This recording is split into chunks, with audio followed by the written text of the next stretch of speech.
Boimler scream. Nice. Engage. Energize. It's like, remember when Picard at the end of the episode we're talking about today, he's hoarse and Data can't hear him say engage. Hey everybody, welcome to another episode of Trek in the Valley, the non-encyclopedic podcast. Every week we get together and talk about an episode of Star Trek The Next Generation. I'm Adam. I'm here with... Hey, how's it going, everybody? It's Al Hirt. What's up? Oh, Mr. Al Hirt. Hey, man, not too much is up. The heat wave seems to have abated. Yeah. There's less heat wave happening now, and that's good. Did I talk about hurting myself last week? Yeah, but we never got the follow-up. Oh yeah, so I went to the doctor. Well, this is going to drop after Labor Day. So you're going to probably be coming back from Peru when this episode comes out.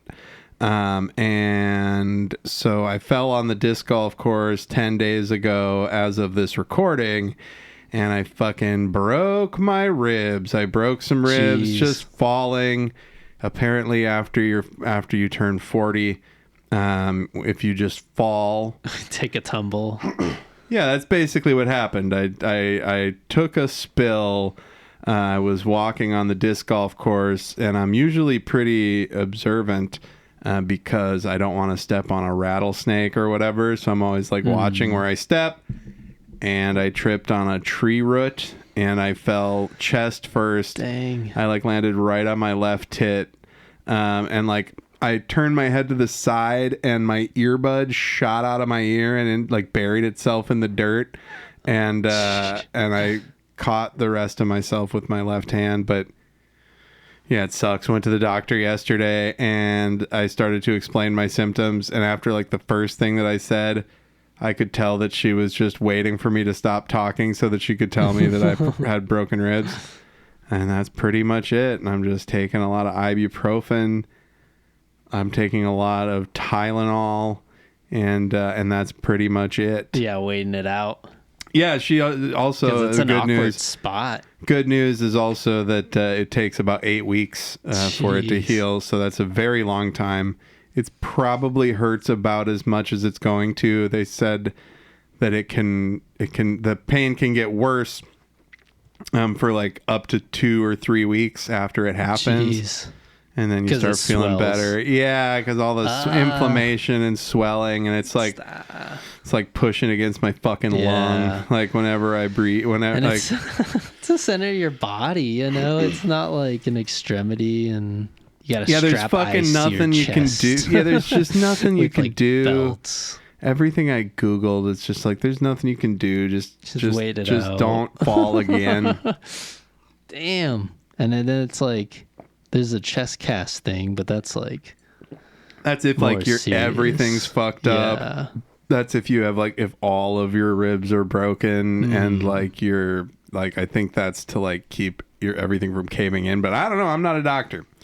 Yeah. All I know is I went to Kaiser and paid my copay at the urgent care yesterday, and they told me that it was pretty quick. I felt bad because it felt like I was getting seen sooner, but I think maybe that's because I'm over 40 and based on the symptoms I described, I also could have been having a heart attack. Yeah. So they tightness in the chest. Yeah, exactly. So and so I think that's what my doctor was worried about at first. Was I gotta figure out. And then she's like, "Oh no, he didn't have a heart attack. He just fell like a dumbass and broke his ribs."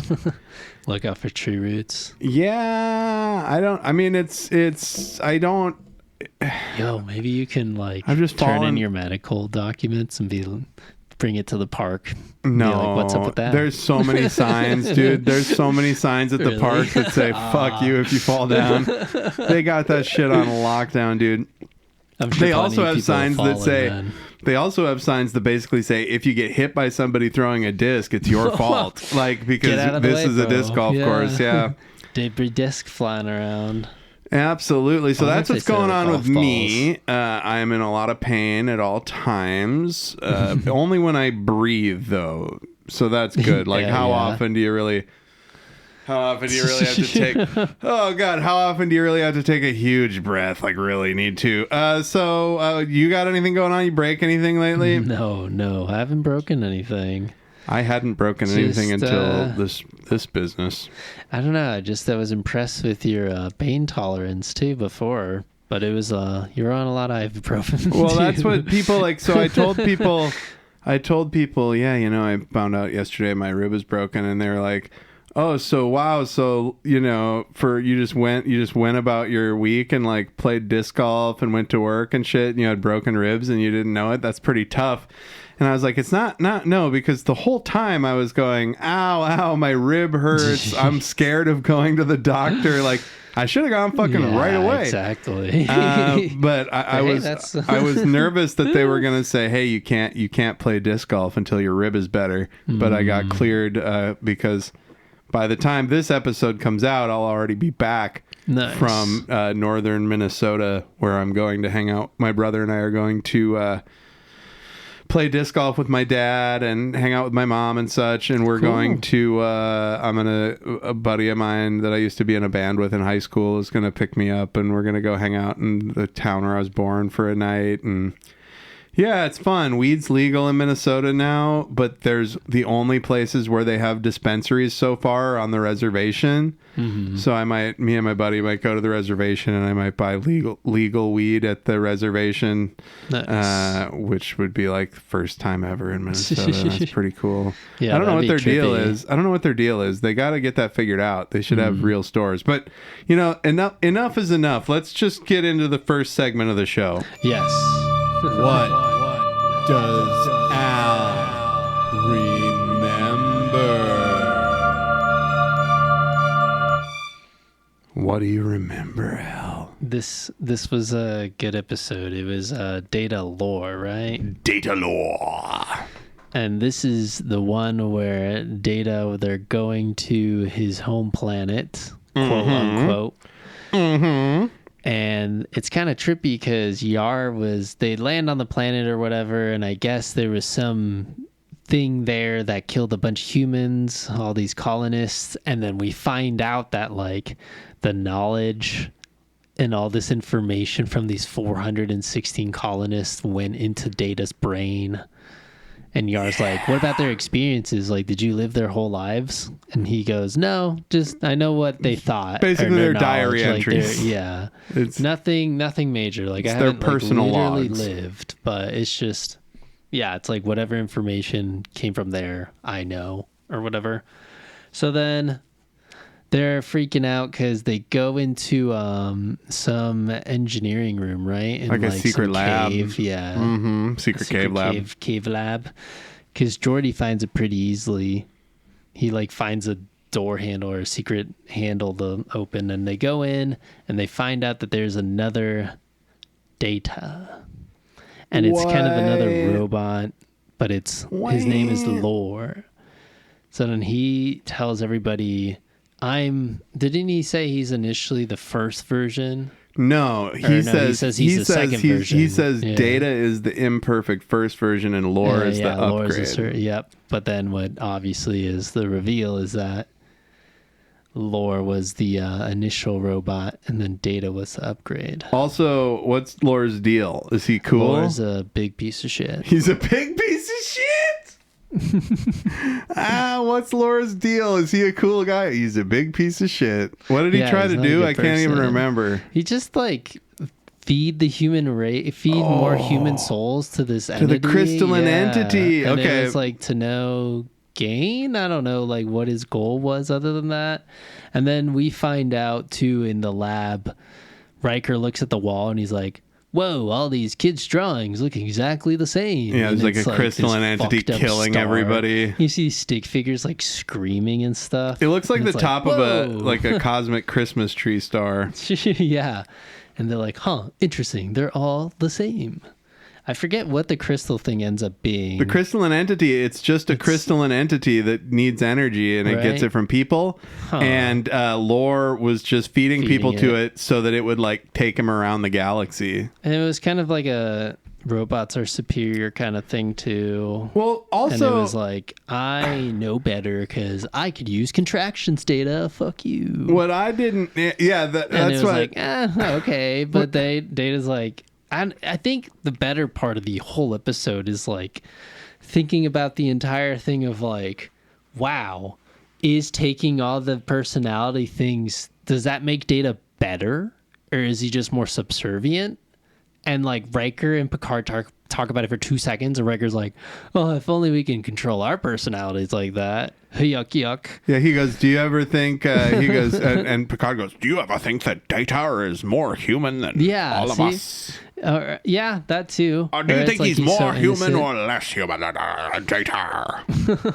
Yeah, and it's like you don't really end up with an okay answer for that, just more that Data is a nicer version. He will be tried and true to Starfleet. Yes. Because he's like willing to spy on Lore and all that, and he's not really, as careful as you should be from the get-go, but Data's too trusting. Think he would get it quicker, yeah. That's part of this is one of the building episodes, though. You know, it's like he starts to learn that you can't trust everybody. Yeah, man, and especially yourself. And unlike people, Data actually learns from the things that he goes through. Right. Like I would just trust the next person and be like, "What? How would I ever know that was gonna fucking happen?" He looked just like me again. Yeah, and anyway, that's what Al remembers.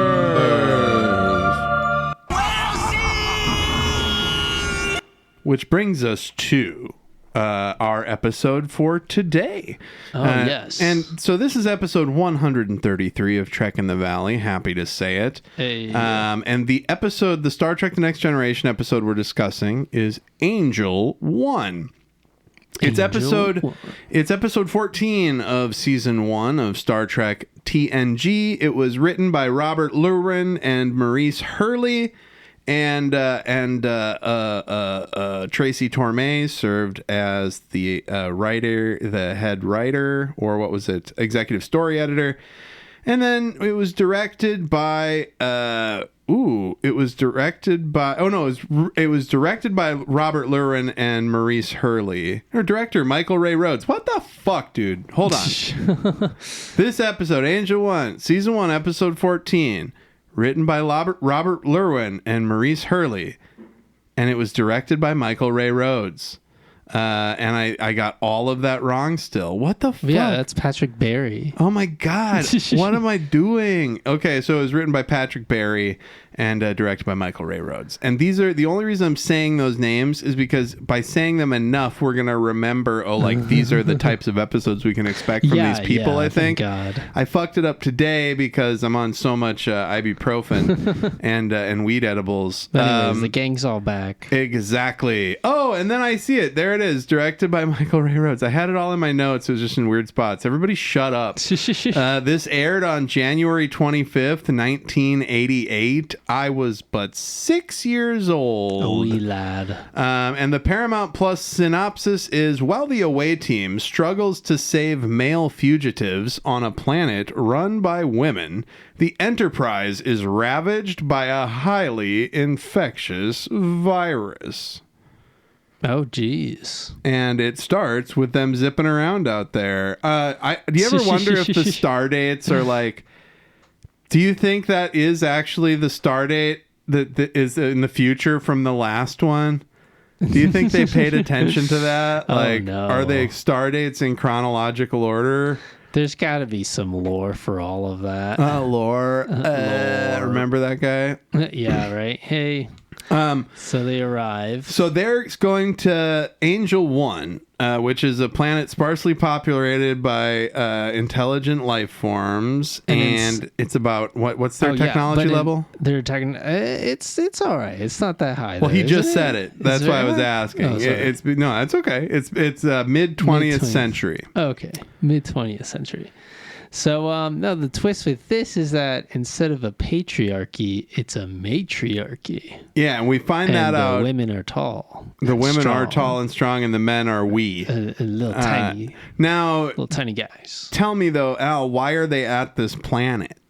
They're trying to create relations with the planet for what, weapons? No, I think you it's missed just, it. No, what is it? Just they're there trying to be because 7 friends? years ago, a freighter that's ship. right. People were missing. 7 years ago, a freighter ship exploded, and they are looking for the survivors that would have gotten out in escape pods. And they're like, well, the distance. We traveled 2 days at Warp 1. It would have taken them 5 months in the escape pod. So if they did make it to this planet, and then Data tells them exactly how long it is, and Riker cuts him off, like, Data, fucking, when have I ever given a shit, Data? Yo, no, but that's why I mixed them up, though, because they tried to disguise it as, like, a pleasant visit, and the planet responds, hey, I mean, we appreciate your sentiments, but... we don't care. Like, we don't want you to be here. Then they kind of like push themselves to get there. Well, because the lady, the elected one that they talk to says, right. "Hey, the elected one that they talk to says we don't need Starfleet checking in on us. Yeah. We're fine.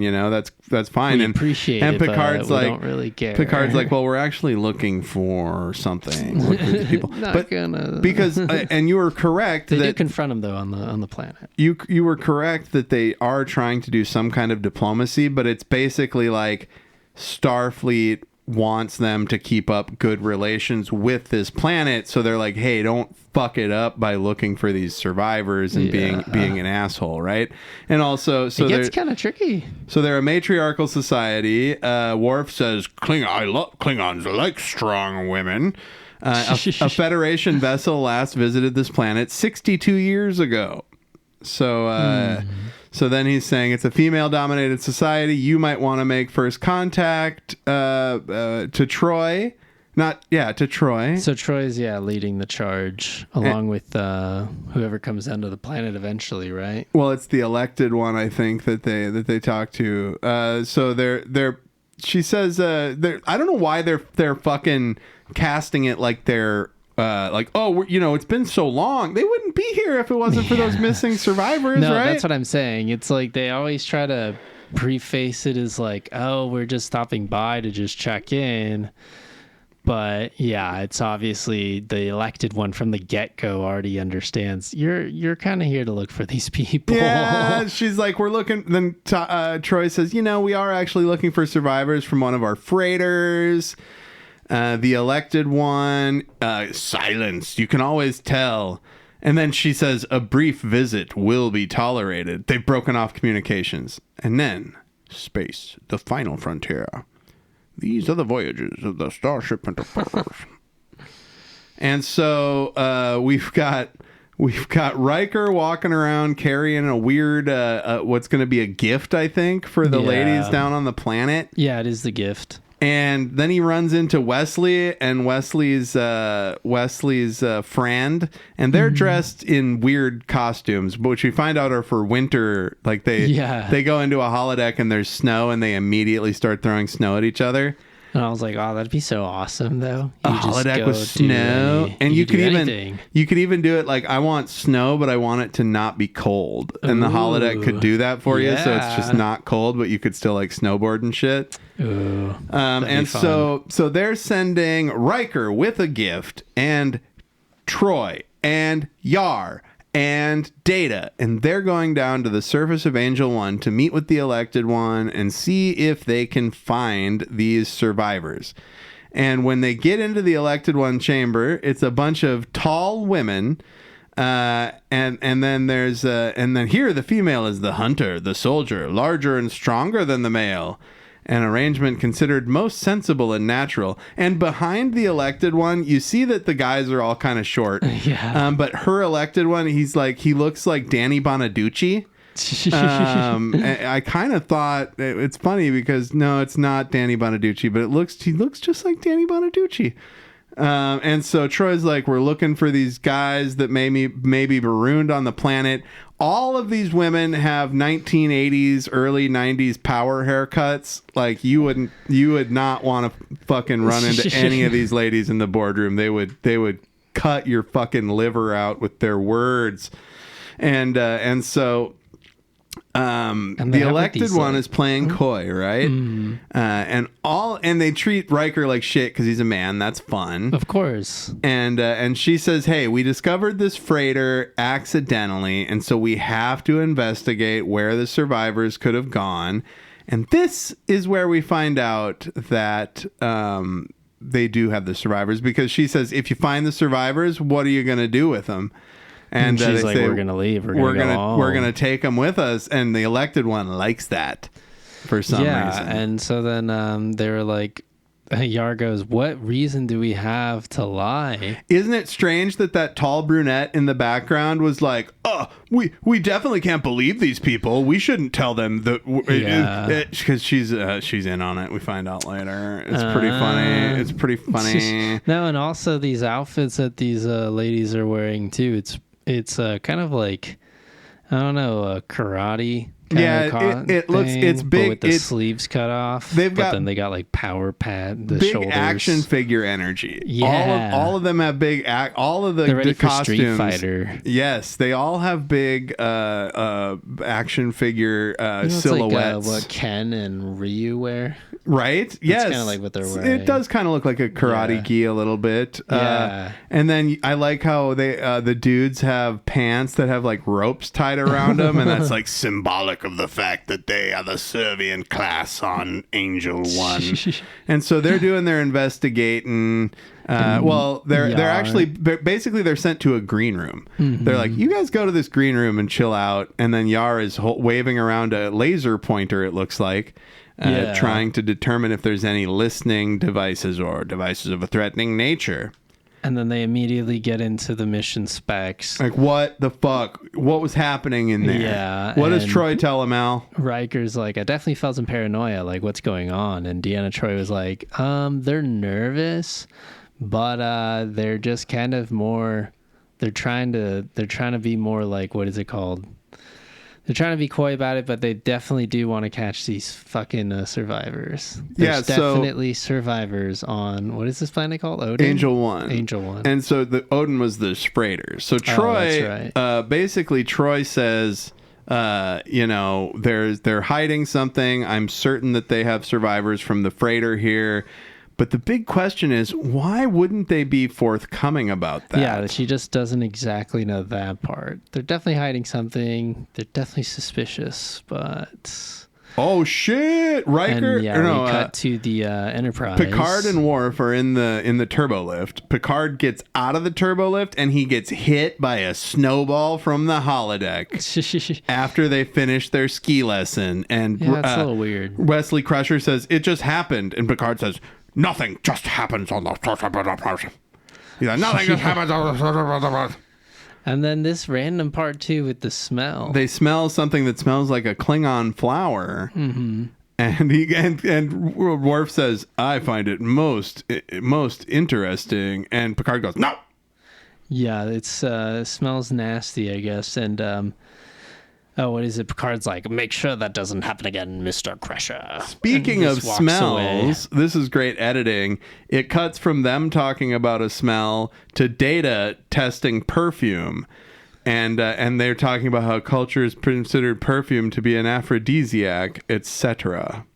Yeah, and Data just classic fish out of water stuff. I don't get it. And then, of course, Danny Bonaducci, male, comes in. Sprays himself in the face and chest with the perfume. I fucking love it. That guy rules. He's pretty great later in the episode too. And so this is when the elected one describes, hey, some people, we took a vote whether or not we were going to be honest with you. And the majority said we have no choice to trust you. But... we're going to trust you. And Riker's like, what the fuck are you even talking about? Like, why, what's the problem? And basically they say, hey, their leader is this guy who calls himself Ramsey, and they are kind of giving people ideas about, weird. I mean, they're planting seeds. Yeah, they're it's sort like, of, maybe they're they saying, came hey, over here and they were all chill, but then they started wanting more, and then they started being Here we douchebags, go, yeah, and then we kicked them out because they were douchebags. So she now says, we just want to find them, and she's like, "Well, find them to do what?" She says that when these men Freaky. came to us 7 years ago, they accepted our hospitality quickly enough. But they gradually became restive. Oh no. Started making unreasonable demands, like maybe men don't have to sleep outside. They were like, hey, maybe we don't get whipped when we're late for stuff, And they're like, that is too much. And then so now she's saying, all right, you guys we'll tell you, we'll allow you to look for these people. But we'll allow you to look for these people, but only if you get them the fuck out of here with their dissonant, assertive ideas. And Wesley and his buddy from the holodeck, they're sick as hell. And Dr. Crusher's like, so there's 12 people who are on this field trip, and they're all sick. It's probably pretty contagious, but she doesn't know how the virus is transmitted yet. She's got to figure that out. And then Picard's neck is kind of sore. It's almost like he's got the virus already. Oh no! Yeah, and right from the get-go, we already have the second issue, the ticking bomb here on the Enterprise. Yeah. While Riker and the gang are trying to figure out what to do on Angel 1 with these missing survivors. So they've got to find a way to find these survivors. And honestly, I would have done this exact same thing. I would have said, we got to figure out what's so that we can utilize the Enterprise scanners. We got to figure out if there's one substance that they would have that's unique to this planet, so that they can find them. Oh, and this is great because Data, the mistress or the elected one, gives Data shit like we don't have to listen to a man, and he goes, "While I am anatomically a male, I'm a fucking robot, actually." And she says, an amusing notion. Maybe you can teach our males a thing or two. And what's his name? Danny Bonaducci guy's like, come on, lady, don't do that. Yeah, his name's Trent in the show. So now they're going to search for traces of platinum, because the platinum is something that the miners would have. In their ship, right? Or on them, that they don't have on the planet. It's an element that's unique to not this planet. And so then this is where things get real interesting, because Riker has to have a meeting with the elected one. Yeah, and he has to wear a very skimpy man costume, and the ladies are giving him shit, and he's like, "What? When I had to go to the snow planet, I had to wear snow pants, and you're going to give me shit about showing some chest because it's culturally significant?" It's pretty funny. Yeah, he's like, I've worn feathers. And I like that, I like that Riker was like a sex symbol. Yeah, he's so bizarre. And just like this interaction between the three of them, though, it feels kind of like, college friends are like, just co-workers just sticking around about it. It kind of felt like a Lower Deck scene, honestly. Right? And they were just giving him shit about wearing this silly garb. And he goes, you gotta assimilate. Gotta, be cool. Respect their culture. And also, they're kind of like, you just want to have sex with this lady. No, he goes, I mean, don't be mad just because she's attractive. Yeah, don't get me wrong. I will have sex with her if I need to for cultural significance. And then Picard is sick and has to go to sick bay. Geordi is now in charge, acting command until Riker gets back. So we skipped the funniest joke, right? Because so Picard is sick on the bridge. Worf and Geordi are at their positions at the helm and navigation, and Worf says, "I think I may sneeze." And Geordi says, "A Klingon sneeze?" And Worf goes, "Only kind I know." And that was the absolute funniest shit I've ever seen in Star Trek. I just the timing was perfect. Like only. There you go. It's absolutely one of the best lines in the series. I think probably ever. He says, "I think I may sneeze. A Klingon sneeze? Only kind I know." Jeez. Oh my God, it's so fucking good. You hear it later too in the episode. And then he sneezes and it's a mighty Klingon sneeze. Yeah, there you go. loud. It's Chekhov's Klingon sneeze. Oh, and also GEORDI says, "Make it so," and Worf is like, "Come on, bruh." Yeah, and GEORDI's like, "Let's go." So Riker comes out and he is wearing the purple pants that have the threads wrapped around him. He's wearing his nipples exposed. a sparkly blouse that's showing one nipple. It's a V cut all the way down to the waist. Yeah, but it goes to the left. And Troy says, "What's her name? Yar says, I gotta say, it's kind of sexy." And he's like, "I think it's actually pretty comfortable." And they are cracking up. Yeah. And it actually works. I don't know. The enlightened one's like, "Yeah, that's pretty dope. Man, fuck with you. This lady, fuck with your energy." And Riker's like, "Okay, I guess we can research. We'll do some research here together. Research, yes." Right. Well, this lady in the purple though, we got to talk about Mistress Ariel. She does not trust Riker at all. It's almost as though she's in on it with the survivors, but we'll never know. Mm-hmm. And so then, yes, this seduction scene takes way too long. I know, seriously. Riker and the elected one go back and forth and back and forth. Yeah, imagine, again, remember when we were talking about in the last seasons of like being a Saturday morning and you're watching this as a kid with cereal and stuff, and you're like, okay, we get it. Like, they get together, they smash. Well, let's get through this. Yeah, this wasn't a Saturday morning show, but still, this was prime time, baby. Yeah, but they would do the same thing in the animated series. Now, I know it's so weird. There's this great bit where Riker is like, "So I'm gonna stay with the elected one while you all conduct your search," and Yar's like, "Commander," and he goes, "Yeah, you have your orders. Go do your search." No, and it's hilarious too because the elected one's like, "Well, they're women, you know. They should know how to do. They can do their jobs shit without better. you. Yeah, they better can, than men." Yeah, absolutely. And he's like, "Yeah, you're actually right. I'll stay." So Yar and Troy and Data beam to a cave set or an outdoor set, and they run into a guy. Hey, and this guy, he's just like, "What's up?" Why is it not?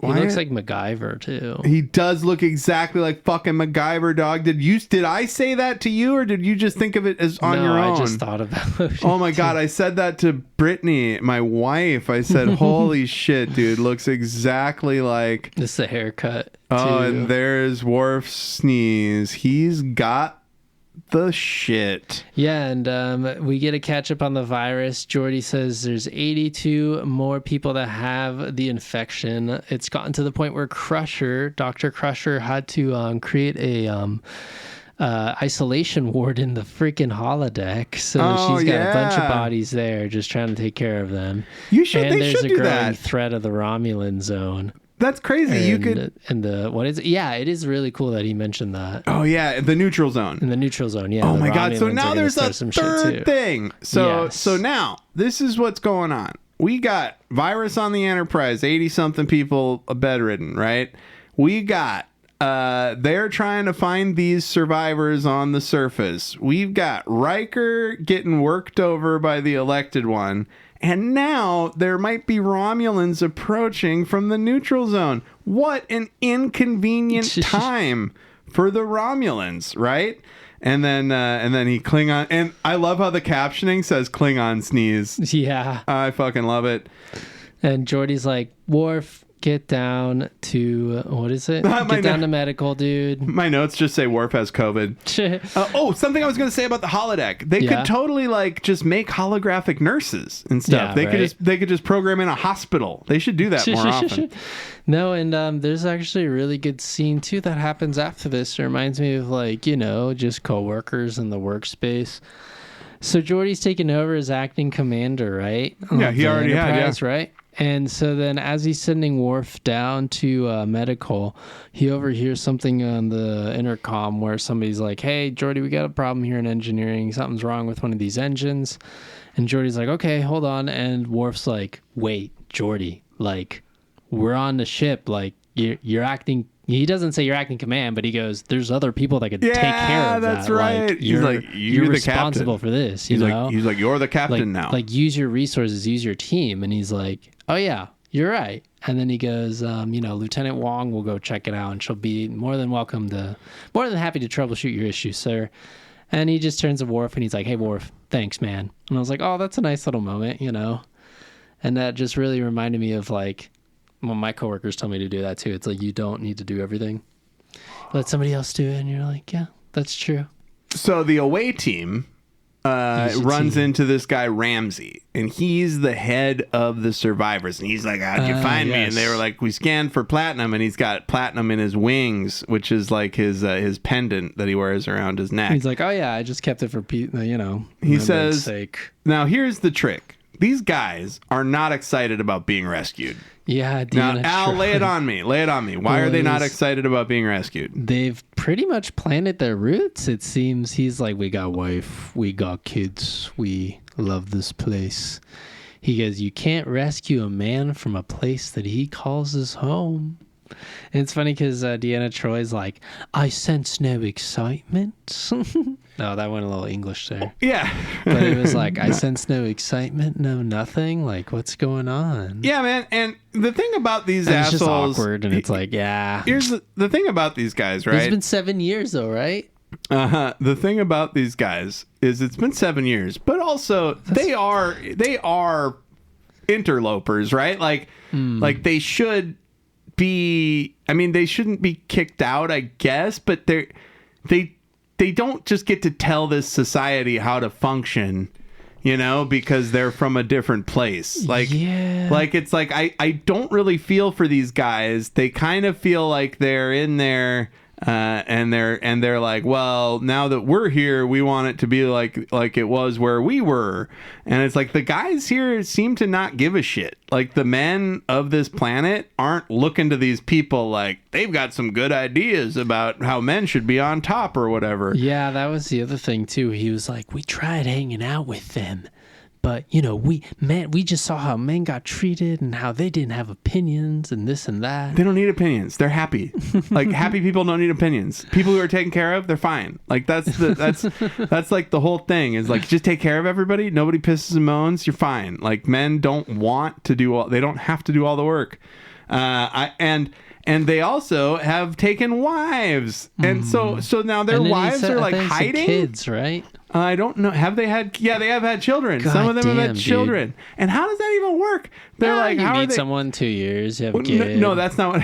I don't mean how's it work like the timeline. I mean, when mom they're and dad aliens. love each other. I always think it's funny that alien DNA is so compatible in the Star Trek universe. That's what I was gonna say too. Yeah, they explain that they got 7 arms, but they're cool. They explain that later in. Okay. It might be in Voyager. It's in Voyager, Deep Space Nine, or Next Generation. Hey. Where they're like these people seeded all the worlds, and they've talked about it in earlier Star Trek too. This seduction scene's so it weird. Sucks. It's so cringe. Riker and the elected one are like drinking champagne out of weird space flutes. And yeah, the elected one's like, we do everything. We share. The women carry all the burden and the stresses, and we don't really have any joy. So that's why I try to spend as much time to fuck. And she's trying to say, like, we share it, men and women. She's trying to say the men.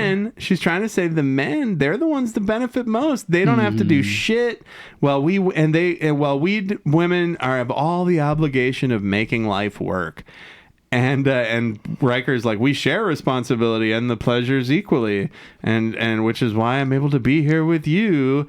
And while the women of the away team go find Ramsey, and she's all over him, and they're just doing some very PG petting and such.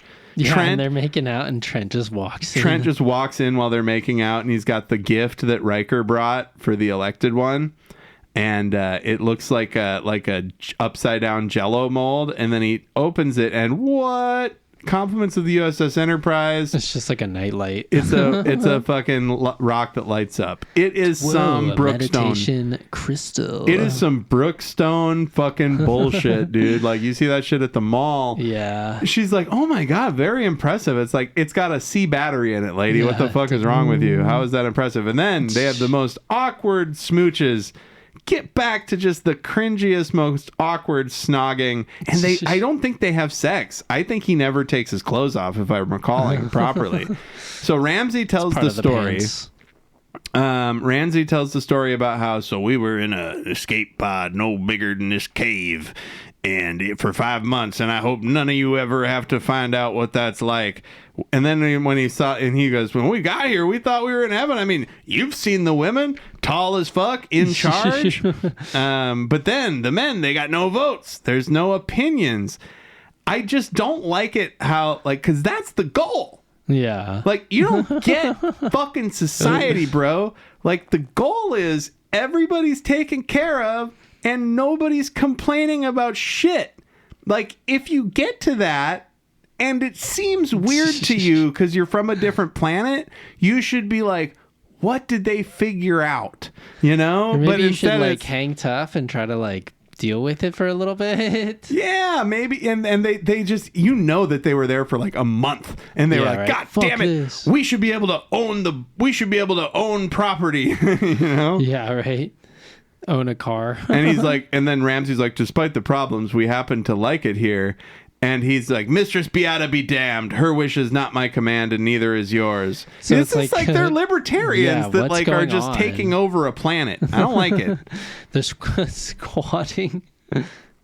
And they've been squatting for 7 years. And they didn't really realize that. I don't know. Did they realize they were going to come back? Probably not. This is a trope. Not a trope, but this is something that recurs in this episode a bunch. Data popping up and saying like, actually it would be illegal for us to do anything. And you know that like Troy and Yar and Riker are just like, Data, shut the fuck up, dude. Like later Data, Riker is threatening to just take all the colonists, and Data in front of the colonists questions Riker and says, actually that would be against Federation. And it's like Data, and Riker is clearly like, Data?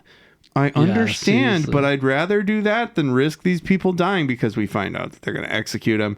Now we see Crusher in the holodeck sick bay that they've made, and it is bonkers. Like, there is so many people, and so far on the bridge, left on the bridge, we got GEORDI, and we got one person in the back that's going away sick, and one other person that's still on the bridge. And he's just the person in the back just running around from every station to every station. My notes earlier says WORF has COVID.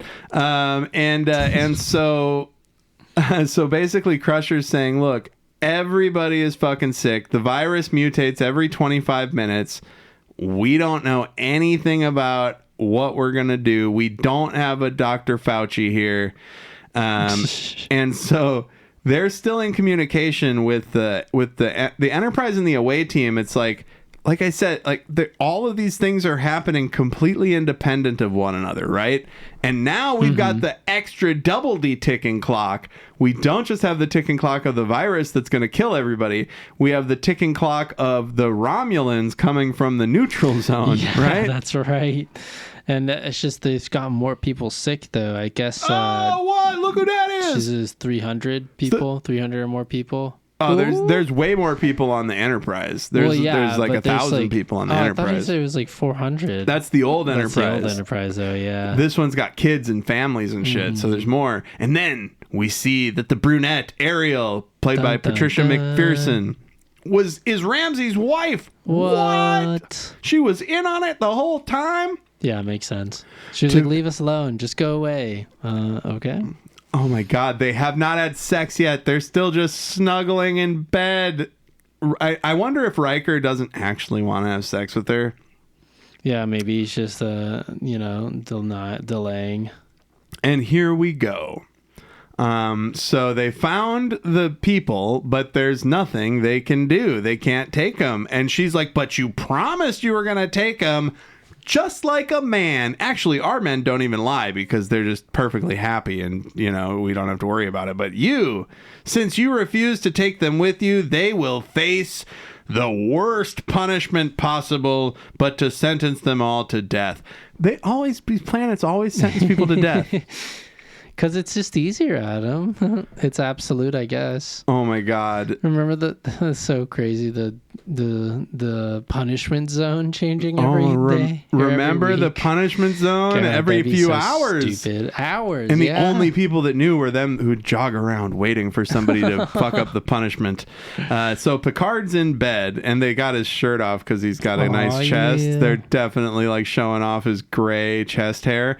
And Crusher checks in on him. She's got a thermos of what I'm assuming is it's like a medicine that she made that's going to make you feel better, but it's not like a cure or anything. It's basically NyQuil, as far as I can tell. And Picard is really having trouble. He's like an old baby. It's funny though, that line, because she's like, it looks bad, smells worse, And this is and where tastes bad. Yeah, it's Or basically smells bad, tastes worse, but it'll definitely make you feel better. it's diarrhea that will make you smile. And so she says, are you wearing cologne? And he goes, I smelled something like that earlier. So they're smelling that same sweet smell. Something Klingon. He says, Lieutenant Worf and I, we thought we detected the scent outside of holodeck. We were talking when we bumped into Wesley, into your son, that piece of shit Wesley, who we just cannot listen to even when he's right. Oh my God. Yeah, but they got sick from something in the holodeck? No. They got sick on the field trip. Right. He just ran into them when they were coming out of the holodeck, and that's how he got it. And that is when she discovers that it is transmitted by smell. Isn't that crazy? Yeah. Something that's transmitted by smell. Can you believe that? It's like a smell that makes you sick. And we got Romulans entering the neutral zone. Back on the planet. Data's giving Riker the download. What the fuck? I think with what is it? Was Wesley on vacation, or was he doing a class or something? No, it was a field trip of kids that went to a planet, and they got sick and came back, and they got other people sick. That's so weird, though. How like something can make like an environment from the holodeck makes people sick. I guess we'll find out. The holodeck didn't make them sick. They did a field trip to a planet before the episode started. Oh, I thought it was through the... I was like, no. What? Again, I just want to make sure we're on the same page. They did not catch the thing in the holodeck. They just were sick, and they were in the holodeck. Yeah, and then they bumped into Captain Picard, and he smelled the stuff, and then him and Worf both got sick. I was like, that's fucked up. So, right? You're like, God, why would the holodeck make people sick? That seems like an oversight. Yeah. And so now they don't know what they're going to do, right? Troy says it feels weird to leave them here. And then Riker says, well, they got to find them first. And then they come in and say, yeah, they found him. They found him. Like, I'm sure he's pretty good at escaping, and they know just immediately. They know that Ariel was the traitor, and there it is. For tomorrow, they will all die together. Riker tries to pull the old, aren't you supposed to be like a advanced society, and you still just execute people? Fuck. That's not very based. You execute people who don't support your opinions, and she goes, I don't expect you to understand. And he says, why? Because I'm a man. Ooh. And she says, you'll accomplish nothing with that attitude. And so he says, what if I could offer you an alternative to their execution? And she says, of course I would. Isn't that what a advanced society would do? And then she says, would they even take those tramps that shacked up with those survivors? And Riker's like, yeah, and even their unholy spawn. And so now they have the task of, we got to go convince these people to come with. They don't want to. Like, they don't. And so awkward. They'd rather die than, like, they're just the worst libertarians, I tell you. It's only been 7 years. We'd rather die on this planet that we've been on for 7 years. It'd be funny if one of their kids was like, Dad, I want to go. Yeah, this place sucks. Well, I don't think they had any kids with them. They were a freighter ship.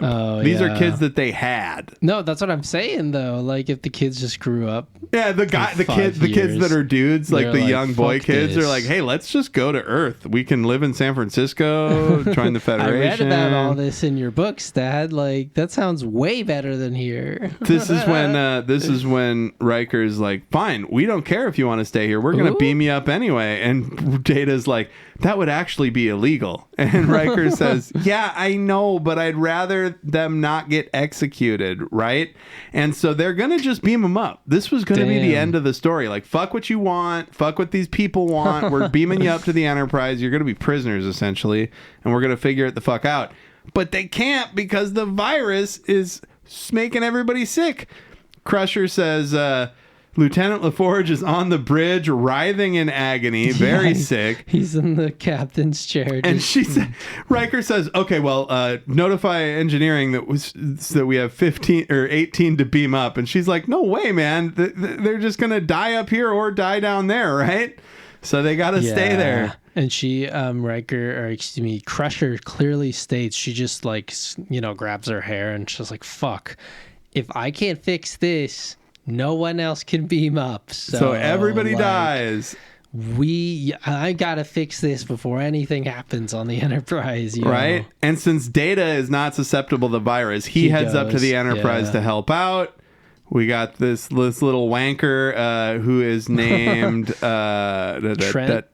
Trent. Yes, Trent. So the elected one comes in, Trent comes in and says, "Hey, the elected one has invited you to the execution."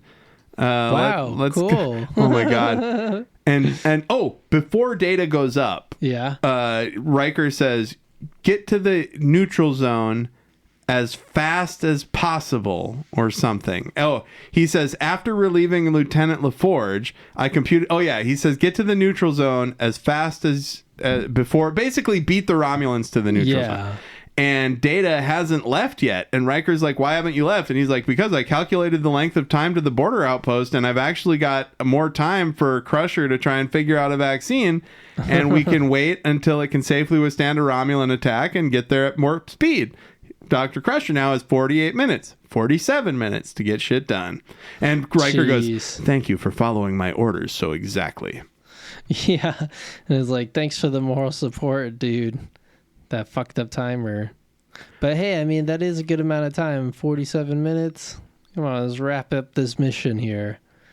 Yup. And so the elected one comes in and she's like, "Look, we've got to kill these guys. We weren't able to silence their dissenting voices any other way." And this is where Trent holds up a crystal ball and he touches it. And then there's these two giant Lego piece looking things. And they make a vase disappear. So they annihilate the vase, right? And Beata is like, "We are not without compassion. You see, it's not like we use tormentors on them. It's swift and painless. It'll just shift your atoms into non-existence." Yep. And Riker's like, "Hey, can I just talk for a minute before you kill all these guys?" And she's like, "A plea for their innocence?" And he goes, "Nothing of the sort." And then he's like, "As the governing body of Angel One, you're entitled to execute your laws or your citizens as you see fit." And she's like, "Make your point so we may proceed with killing all these men." And then he says, "Look, here's what you don't get. You can't kill ideas, right? These guys have already poisoned the well, right? It's like you're trying to stop. You're not trying to stop a revolution. You're trying to stop evolution." Ooh. He's like, "They did not initiate the waves of descent that are rippling through your planet. Their presence here merely reinforced the change in attitudes between men and women." Now, I don't buy that because none of the men have seemed like they're upset. I haven't seen any signs of abuse or anything other than Trent getting a little butthurt when he saw, I mean, just snooty, angry, and frustrated. But they should have had a scene of like the men of the planet talking to Ramsey or something. You know what I mean? They should have made it seem like the men were right. Like, gosh, if only there was a better way. We're just so sick of being completely taken care of. Like, all I have to do all day is just sit around taking space bong rips while my wife works really hard. Like, dude, you're fucking blowing it for us, bro. Shut the fuck up, that'd dude. Be hilarious. And so she says, and he's like, if you try and stop evolution, be warned, the execution of Mr. Ramsey and his followers may elevate them to the statute of martyrs. And by making martyrs, you're going to just inspire more and more people to do this. Yep. Ramsey gets in the kill box and Beata stops it and says, we're going to take a pause. They're going to do a recess, right? And then we've got bingo. Crusher says, hey, I figured out what we're going to do. I've got the inoculation set up. And now we're ready to beam you up. And Riker's like, hey, we got to hold on just for a minute because we're going to see what's going on. And she comes back. And do you remember what Beata says? What's the resolution here? What, that she decides to... not kill them. Yeah, of course. Thank God. But she just puts them in another place, right? She exiles them. Exiles. Your life will be difficult there with little time left for revolutionary or evolutionary upheaval. So basically, she's going to make it so hard for them that we may not be able to stop evolution, but perhaps we can reduce it to a slow crawl. It's, what is it called? It's like when Kirk and the gang was like, okay, Khan, we're just going to put you on a planet where you're going to be trained. Yes, I thought about Khan too. You're going to be trained to the bone, fighting all these fucked up things on the planet and stuff just by indirectly, strengthening your resolve and making you an ultimate better enemy in the end of the day. This was SETI Alpha 5. Yeah, right. I remember because the one planet was destroyed and they left him on a shit planet instead. And so now we're on the bridge. Picard is so hoarse he can't talk. Mm-hmm. And then they're like, we got to get to the Romulans. Mr. Data set a course for the neutral zone, warp 6, and Data can't hear him say engage. And then Riker has to say it. And it's real funny. And we get an awesome digitally remastered HD shot of the green planet Angel 1 on their way out. And that is Angel 1. Al, what'd you think? This was an awkward episode. I don't know. I liked it, but it was just not like quite hitting the crazy sci-fi for me. I think it was just the cringy seduction scenes and stuff. It was like the humor was cranked up to an 11. There was a lot of laughters in this. It was like 3 mid stories, I thought. Kind of. And they all kind of like mesh together, and then the story that you end up being more interested in with the Romulans is like, oh right, they just got to get there, instead of it really feels like the Romulan thing was a hat on a hat, because trying to make the Enterprise not die was kind of good enough, I think. And they could have helped them with the cure or something, and like, oh, a woman can solve this on this planet. I don't know. Who knows? Yeah, that'd be funny, right? Right. Okay, so what else? I guess what I did like about it though was that one funny scene where Riker puts on the garb and all that. Oh my god. And I do like, I mean, you obviously want everything to work out and the survivors to be like, yes, let's get the hell out of here. I do like how initially they were like, no, we want to stay.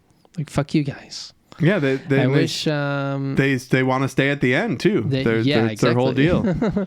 And I don't know. I just wish they could have just delved a little more. I guess the why, because of the kids and stuff. It just didn't feel like, as you said, it felt like 3 rushed stories, and they could have just picked 2 and just delved into those 2. Yeah, I think that there was stuff to like. Really good guest stars too, though. The guest stars always do a good job. The ladies fucking killed it, and that guy who played Trent, and the dude who played the guy who played Leonard Crowfoot played Trent. Ramsey was played by Sam Hennings, who's actually been in a bunch of other shit up till just last year. I'll have to look his shit up. And so, it's like Franklin and Bash. Nice. You're fine.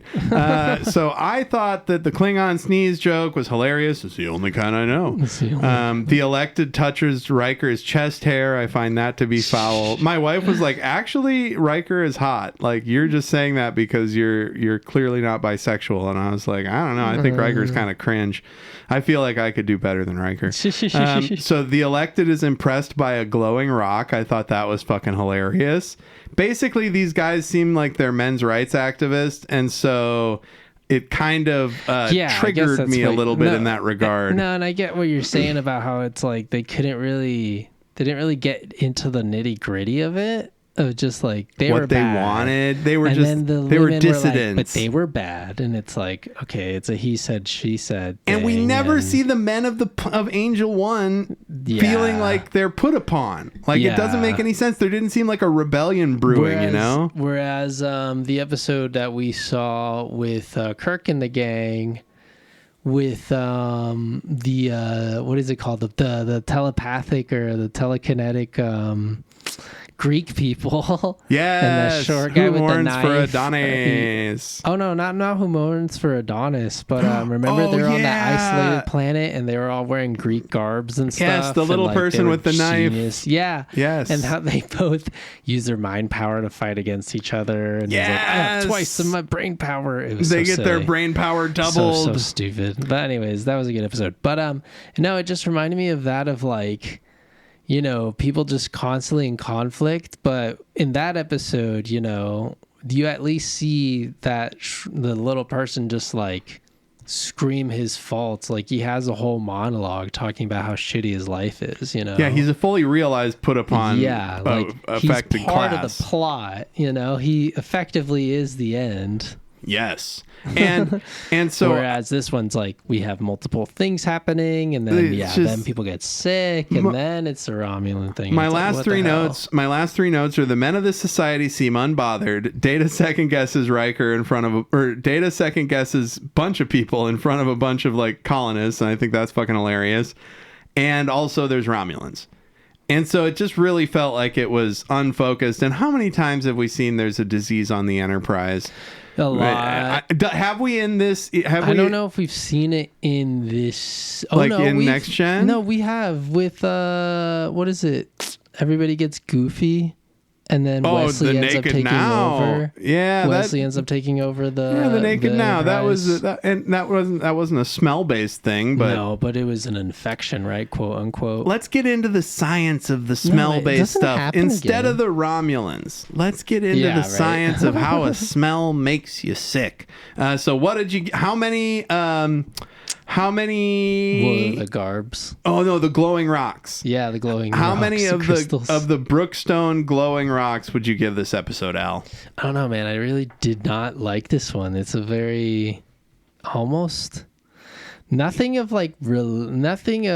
significance happens to the main crew. Like nothing gets built. It kind of feels like a Planet of the Week deal. They just see some cool negotiating skills. So I'll give it like probably maybe 1.5. Whoa, like is that 2? The lowest ever? Yeah. 1.5? Is this the episode you hate the most out of all the episodes we've ever watched? Word, but yeah, I don't. Wow. I really didn't really 1.5. jive with me. I don't know. It's just like the arguments were kind of weird, and then Riker being like, "It's evolution, bro." I thought I was being harsh, but I was really going to give him a like it that 3. much. I was going to give it a 3. 3's nice. I like the 3 because that The Worf Klingon joke is funny, and the fact that the captioning said a Klingon sneeze, that gets it to be a 3 for me. I give it 3 glowing rocks, 1.5. Wow. Yeah, man. I don't know. It just like caught you at a bad time. It was the Riker shit, and then. It was repulsive seeing Riker and that woman try and have chemistry when they had none. That didn't really do it for me. But,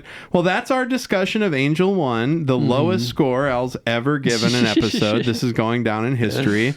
And we've got time for one last segment on the show, as always. Captain, Adam and Al are recommending things.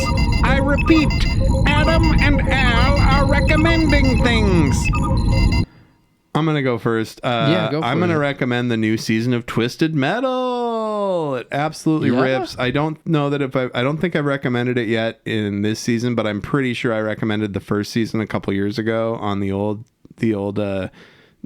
original series episodes.